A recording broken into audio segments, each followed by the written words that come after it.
اپنے تعصب کی وجہ سے اس کو جب آپ تقسیم کرتے ہیں زبان کی بنیاد پر، ایتھنیسٹیز کی بنیاد پر، تو پھر آپ لڑائی کے نہ رکنے والے سلسلے کی بنیاد ڈالتے ہیں، جس کی بنیاد اس کراچی کو 1 سے 6 ڈسٹرکٹ میں تبدیل کر کے ڈال دی گئی ہے، بنیاد ڈال دی گئی ہے۔ اس شہر میں 6 الگ شہر چل رہے ہیں، 6 الگ ایڈمنسٹریشن چل رہی ہیں، اور ایک دوسرے کا کوئی ربط نہیں ہے آپس میں۔ کیوں؟ کیونکہ صوبائی حکومت کو الگ الگ ڈیل کرنے میں ان کو بہت آسانی ہے، الگ الگ ان کو مراد دینے میں، مراد روکنے میں ان کو بہت بڑی آسانی ہے۔ یہ تقسیم صرف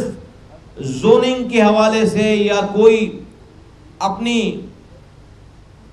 میپنگ کے حوالے سے کریں تو سمجھ میں آتی ہے بات، لیکن جب آپ اس کو ایڈمنسٹریٹولی آپ شہر کی سینٹٹی کو آپ اس کو تقسیم کریں، ڈسٹرکٹ کی ایک سینٹٹی ہے شہر کی، اس کو اگر آپ ڈیوائیڈ کریں، ایک شہر کو 6 شہروں میں تقسیم کریں، تو پھر میں سمجھتا ہوں کہ